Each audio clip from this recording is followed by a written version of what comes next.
Burgundy.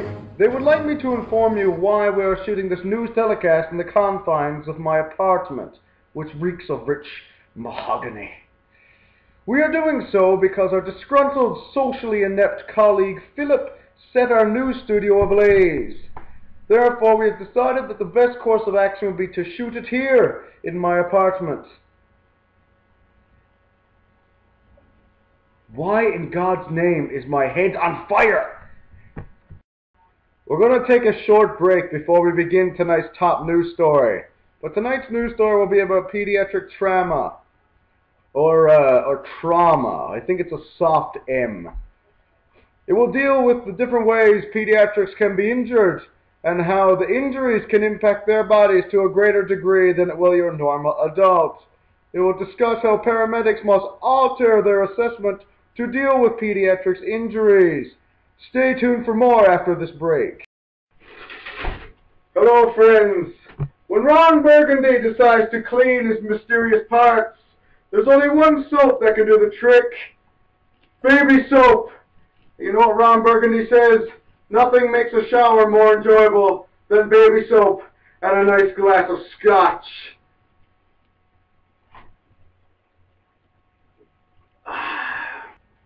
And we're back. I got paid 6 cents an hour to do that commercial. If you work it out, I didn't even make a nickel. Anyway, on to tonight's top news story. We're here to discuss pediatric trauma. It is very widespread, and paramedics have to deal with it all the time. Trauma is the #1 killer of pediatrics, with the majority of trauma being blunt force trauma, 80% to be precise.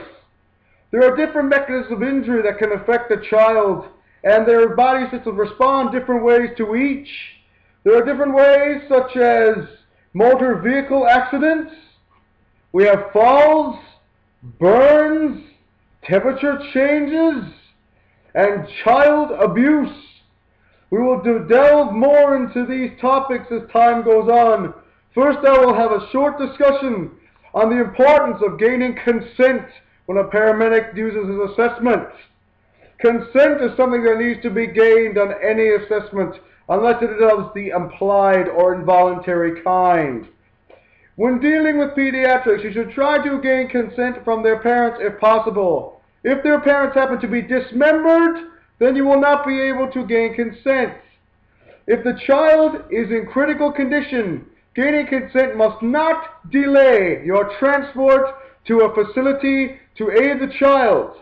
You must take the child, and then you must document why you provided care when consent was not obtained, your reasons for transporting the child without gaining the consent, and notify OLMC. Apparently that's online medical control. That is it for consent. Now we will move on to the common mechanisms of injury affecting pediatrics.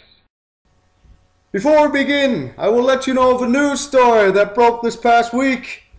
Paramedics responded to a call. A child had been dropped from a height of 5 meters because it was clutched in a bird's grasp similar to this one. When the bird grabbed the child and dropped it, the child sustained massive injuries to its enormous cranium. The bird later stated upon questioning that it thought the child's cranium was a giant egg. Later, upon taking aptitude and IQ tests, it was determined the bird had an IQ of 16, and its questions and answers were quite misleading. Anyway, we're here to discuss pediatric trauma, and head injuries are the most common injury in the pediatric. What does the damage is not the initial impact, but the preventable causes after the fact. Child's, specifically infant skulls, have these open spaces called fontanelles early in life. These fontanelles can either be a hindrance or a help, no matter what way you look at it. If you see a bulging fontanelle after a suspected head injury of a child, it may be due to increased intracranial pressure. If you see a recessed fontanelle in their head, it could be due to the child being dehydrated or have lost an enormous amount of bodily fluids. Not the one that you're thinking about. Get that out of your mind, you dirty people. Anyway, Back to children. A telltale sign of a head injury will be a change in their level of consciousness.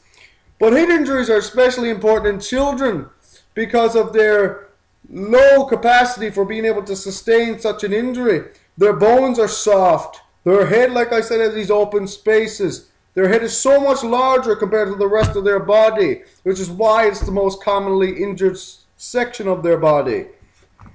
One of the responses to head injury in a child is decreased blood flow to the brain, depriving the brain of that vital oxygen that it requires to function properly. I actually took a survey of a few nurses at St. Clair's Mercy Hospital, and they informed me that the most common injury in children that they see is of the head. You must take special precautions when dealing with head injuries, as you must also take precautions for spinal injuries. So when you put a child on the spine board, you must pad under the shoulders to maintain the alignment of the spine. Therefore, you can see how head injuries really affect the children. They could lead to serious mental deficits later in life. The second most common type of injury is as a result of auto accidents. Children not being properly restrained, they can be thrown from the vehicle. That leads to multi-system trauma, which is a bad day. That gives you an increased incidence of death in the paramedic. More often in these scenarios, children have multiple fractured bones. Their bones is due to the fact that their bones are very pliable and soft and have not calcified properly yet, as they're still developing. Their bones, they normally do not fracture completely as an adult. They normally just use it called a green stick fracture. It's kind of if you crack like a bamboo stick, and it cracks a little bit, but halfway through it stops. Moreover, if you look at a child, we all have these things. The adults have an epiphyseal line, it's on your bone. It's where the bone grows. Children have epiphyseal plates. These plates are the cause of how the bone will grow throughout life. If these plates get damaged, the child's bone will likely not grow and will remain stunted in the same position, leading to a severe loss of balance, provided it was in the leg. Another thing you have to consider when you are talking about auto accidents is that a pediatric has much less blood than what an adult has. A pediatric blood volume is approximately 80 to 90 milliliters per kilogram. So they have to lose much less blood than an adult to become critical.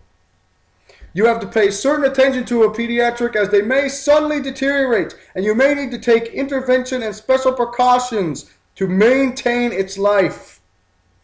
We will now take a quick break and we will return and we will discuss airway. And we're back. After having a discussion earlier this week with local advanced care paramedic Nicholas Clooney, who coincidentally shares the same name as Santa Claus, Nicholas informs me that airway is very important when dealing with patients of any type, but especially in pediatrics. They are known for severe airway compromise and known especially for sticking foreign bodies into their airway. Now, a pediatric's airway is narrower at all levels compared to an adult's airway. Therefore, they have a higher propensity of getting things lodged in there. Pediatrics also are very difficult to intubate sometimes due to the posterior position of their larynx, and their vocal cords are not easily visible. Another thing about pediatrics to consider is that pediatrics under 6 months of age are generally nasal breathers. A problem here is that a sign of respiratory distress in pediatrics will be nasal flaring, which you may seem as normal. Pediatrics also cannot keep breathing hard very long. They can't struggle to breathe because due to their weak and poorly developed muscles, they tire easily and they slowly run out of breath.